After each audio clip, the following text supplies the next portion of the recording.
میں شکر گزار ہوں نعمان شاہ بھائی کا کہ انہوں نے ٹائم دیا. ہم تو ان کو جانتے ہیں ان کی نعتوں کی وجہ سے، خوبصورت کلام کی وجہ سے. نعت خوانی کی طرف آپ کا میلان کب ہوا؟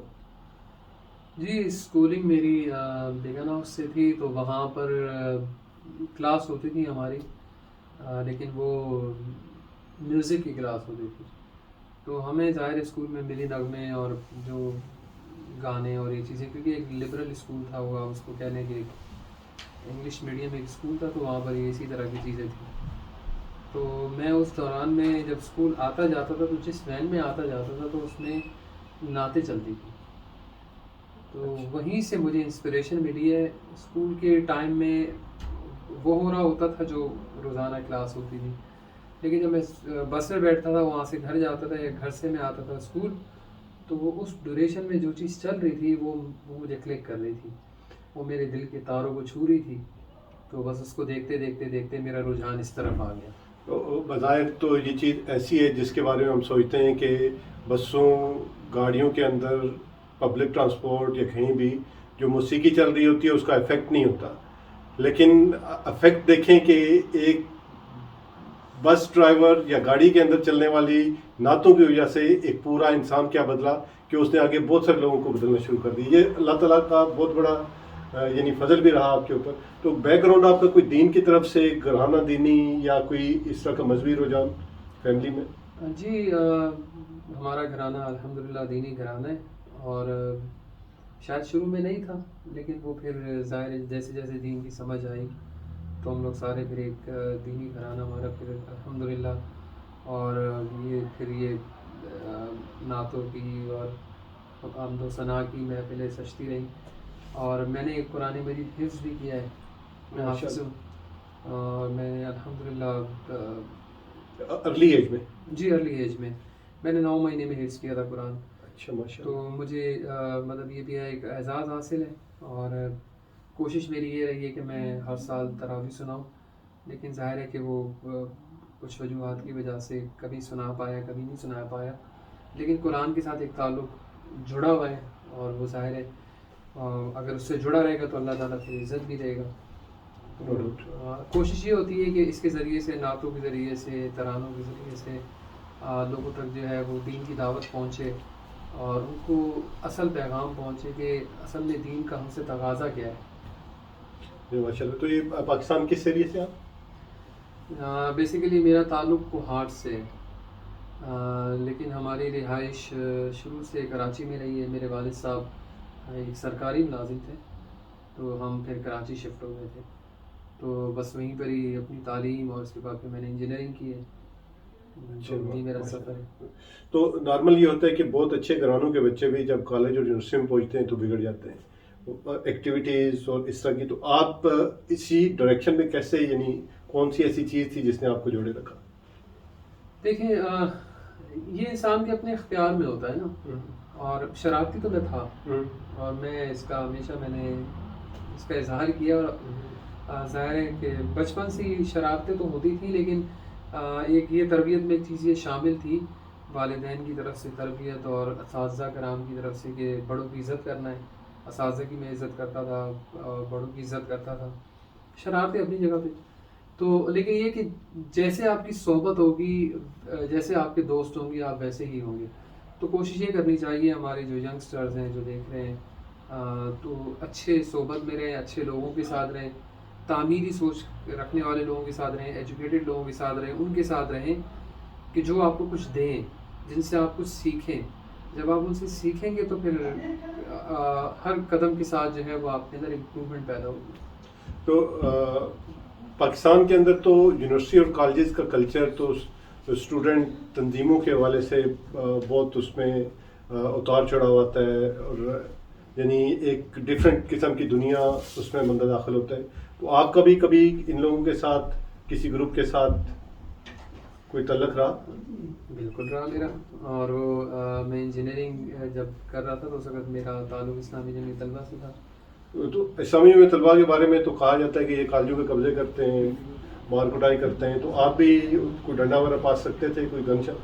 تو اب آپ دیکھ لیں کہ میں جیسا ہوں، یہ اسلامی جمعیت طلبہ تھی، اور میں یہ سمجھتا ہوں کہ کالجز میں اور یونیورسٹیز میں انہی کے جو دیے ہوئے سبق کے نتیجے میں یہ جو میرے اندر اسکلز جو ڈیولپ ہوئی ہیں، جو میں آگے بڑھا ہوں، اور یہ جو اتنی ساری چیزیں میں نے سیکھی ہیں، چاہے وہ تعمیری ہو، چاہے وہ ایجوکیشن کے حوالے سے ہو، چاہے وہ اخلاقیات ہو، چاہے وہ کردار ہو، جو بھی چیزیں ہیں وہ اسلامی جمعیت طلبہ کا پلیٹ فارم ہی مجھے ملا تھا، تو اس وجہ سے میں ان غلط راستوں کی طرف نہیں گیا. میں نے آپ سے کہا نا ابھی تھوڑی دیر پہلے کہ جیسی صحبت ہوتی ہے، جیسے آپ کے دوست ہوتے ہیں آپ ویسے ہی ہو جاتے ہیں. تو جمعیت نے ہمیں تو یہ چیزیں سکھائی تھی، میں نے تو اپنی آنکھوں سے یہی چیزیں دیکھی تھی. ہاں، جہاں پر ایک خرابی نظر آ رہی ہوتی تھی، اور ظاہر ہے میں اس کا آئی وٹنس ہوں، میں اپنی آنکھوں سے دیکھتا تھا کہ جہاں پر خرابی نظر آ رہی ہے، جہاں پر وہ کام نہیں کرنے چاہیے جو نہ کرنے کے ہوں. اور جب انسان نہ کرنے والے کام کرتا ہے نا، تو وہ کرنے والے کام چھوڑ دیتا ہے. مطلب جو غلط راستہ ہے اس کو نہیں چننا چاہیے. تو جب اس کے نتیجے میں کوئی بھی ایسی چیزیں ہوتی تھی تو ظاہر ایک جوانی ہوتی ہے، اور پھر آپ کالجز میں ہوتے ہیں تو آپ یہ کہہ لیں کہ جوش ہوتا ہے آپ کے اندر، تو اس وقت فوری طور پہ اس کو روکنے کے لیے کبھی کبھی اس طرح کی چیزیں ہو جاتی ہیں. لیکن جو ایکٹیویٹیز ہیں، ایجوکیشنل ایکٹیویٹیز ہو جائیں، اخلاقیات کے حوالے سے درس قرآن ہو جائیں، اور اس طرح سے دیگر ایکٹیویٹیز، اسٹڈی سرکلز ہو گئے، یا جو اسٹوڈنٹس کی ویلفیئر کے حوالے سے جتنی بھی ایکٹیویٹیز ہیں، تو وہ ساری چیزیں، بک فیئر ہو گئے، بہت ساری چیزیں تھیں جو جمعیت کرواتی تھی. تو یعنی جو میڈیا کے اندر بعض اوقات ایک نیگیٹو امیج پیش کیا جاتا ہے اسٹوڈنٹ آرگنائزیشن جمعیت کا، تو آپ کی رائے اس کے بالکل برعکس ہے. آپ سمجھتے ہیں کہ آپ یہ کہنا چاہتے ہیں کہ آپ کی جو ذات کے اندر نکھار ہے اس میں جمعیت کا کردار ہے، ٹوٹل ڈفرینٹ تھنگ ہے. دیکھیں، میں یہ سمجھتا ہوں یونیورسٹیز کے اندر عموماً مخلوط ایک ماحول ہوتا ہے، تو اس کے اندر بہت سارے ایسے والدین ہیں، وہ باقاعدہ جمعیت کے افراد کے پاس آتے تھے اور وہ کہتے تھے کہ یہ جو ہماری بیٹی ہیں یہ آپ کی بہنیں، آپ نے ان کی ہمیشہ حفاظت کرنی ہے. اور جمعیت کی جو افراد ہوتے تھے ان کی آنکھوں میں شرم اور مجھے حیا ہوتی تھی کہ جو جیسے میں نے آپ کو بتایا کہ جب میں اسکولنگ میں تھا تو ہماری میوزک کی کلاس ہوتی تھیں، اور ایون کہ اسکول میں کلاسز، ڈانس کلاسز بھی ہوتی تھیں. بہت ساری ایسی چیزیں ہوتی تھیں کہ جب میں آج سوچتا ہوں تو وہ سب میری آنکھوں کے سامنے ہو رہا ہوتا تھا. لیکن جب میں کالج میں آیا تو جمعیت کی صورت میں جب ایک پلیٹ فارم ملا تو وہاں پر یہ ساری ایکٹیویٹیز ختم ہو گئیں. اور پھر مطلب جو تعلیمی نظام ہوتا ہے، جو تعلیم کلاس آپ نے لینی ہے یا آپ نے پڑھنا ہے، تو جمعیت کے لڑکے جو ہوتے تھے وہ تو ٹاپر ہوتے تھے، وہاں پر کالجز میں، یونیورسٹیز میں ٹاپر ہوتے تھے. میرے خیال میں کیونکہ یہ ڈیبیٹیبل ایک ایشو ہے تو ہم آڈینس کے اوپر چھوڑتے ہیں کہ وہ خود ایکسپیرینس کر لیں، خود دیکھ لیں کہ ان کے جمعیت والوں کے ساتھ بیٹھ کر دیکھ لیں کہ اگر تو ان کے ہاتھ میں ڈنڈے ہیں تو وہ واقعی ایسے ہی ہوں گے، ڈنڈا بردار. اور اگر درس قرآن جیسا آپ کہتے ہیں یا اسٹڈی سرکل اس طرح کی چیزیں کراتے ہیں تو واقعی پھر ایک زبردست چیز ہے. برادر نعمان، یہ بتائیں کہ آپ جس طرح نعت پڑھتے ہیں اور آپ کے مقابلے میں ہم بہت سارے دیگر نعت خوان حضرات کو دیکھتے ہیں، تو ان کے تو بڑے بڑے ریٹس ہوتے ہیں، ان کے اوپر تو بڑے پیسے نچھاور ہو رہے ہوتے ہیں، تو یہ بھی ایک موٹیویشن تھی یا آپ بھی مطلب کوئی ایسی چکر چلتا ہے آپ کے ساتھ بھی؟ دیکھیں، میری تو یہ خواہش یہ ہے کہ اس کو مطلب اس طرح سے پیشہ نہیں بنانا چاہیے. ٹھیک ہے، اللہ تعالیٰ جو ہے وہ سب کو یہ توفیق دے کہ اللہ تعالیٰ سب کو دینے والا ہاتھ بنائے. جب آپ کسی محفل میں جائیں تو آپ دیں. میں عموماً یہ بات کرتا ہوں کہ اگر کوئی نعت خواں ہے، کیونکہ وہ دین کا داعی ہے، وہ ایک پیغام پہنچا رہا ہے نا، تو اس میں اتنی طاقت ہونی چاہیے، اتنی قوت ہونی چاہیے، اور وہ اتنا ویل آف ہونا چاہیے کہ وہ وہاں پر لوگوں کو دے، یا جو غریب لوگوں کی مدد کرے، اپنے سے کمزور لوگوں کی مدد کرے، یتیموں کی مدد کرے، اور اسی طریقے سے جو کاز ہے، جو اسلام کے بتائے ہوئے جتنے بھی اصول ہیں اور جو ہمارے ذمہ جو کام ہیں، تو ہمیں وہ سارے کرنے چاہیے. اس کو بالکل ایک وہ بنا لینا، اس سے پھر وہ برکتیں اڑ جاتی ہیں. جب آپ اس جذبے کے ساتھ جائیں نا کہ میرے آگے جو لوگ بیٹھے ہوئے ہیں میں نے ان تک کوئی پیغام پہنچانا ہے، ٹھیک ہے، تو اللہ تعالیٰ اس میں پھر مدد بھی کرتا ہے.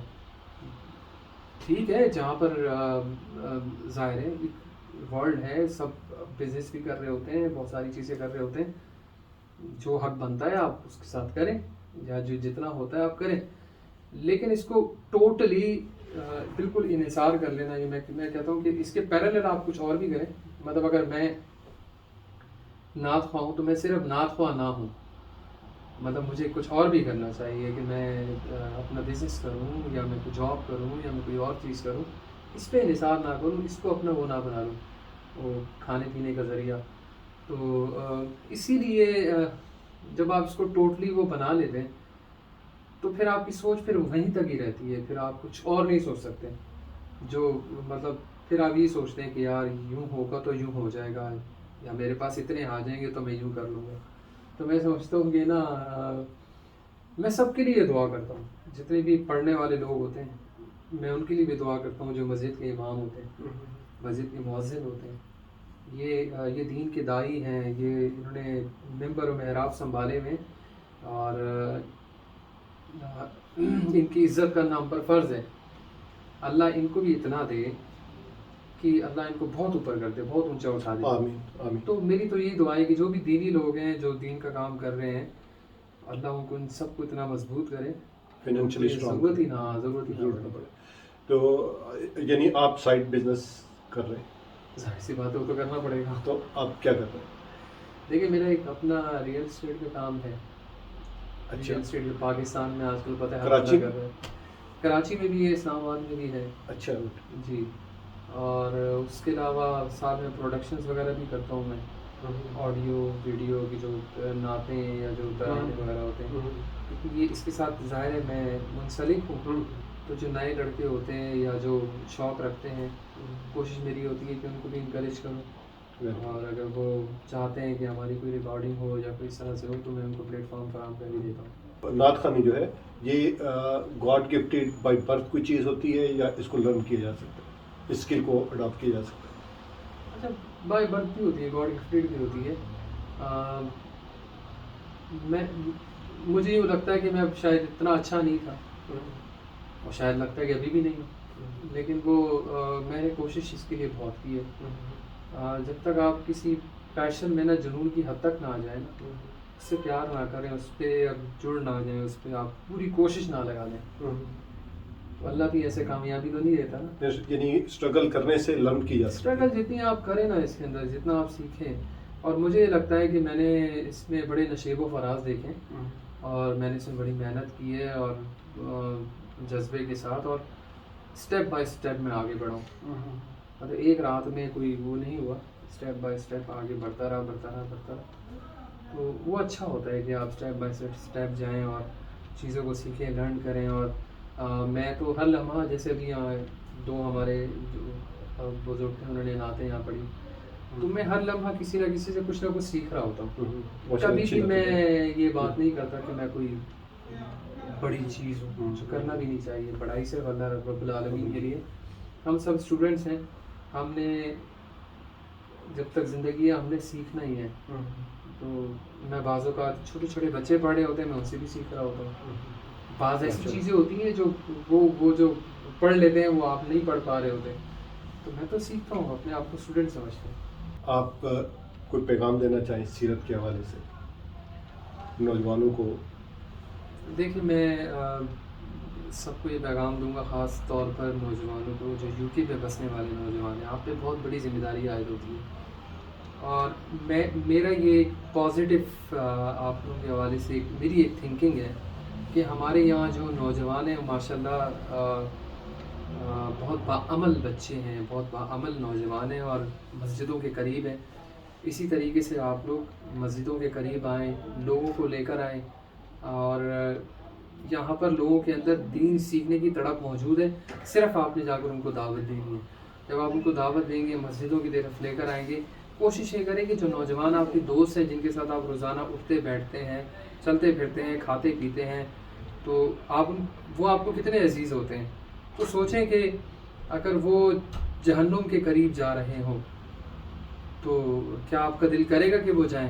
کبھی بھی نہیں کرے گا. تو لہٰذا اس جہنم کی آگ سے بچانے کے لیے تو جو آپ اپنے لیے پسند کرتے ہیں نا, وہ ان کے لیے بھی پسند کریں.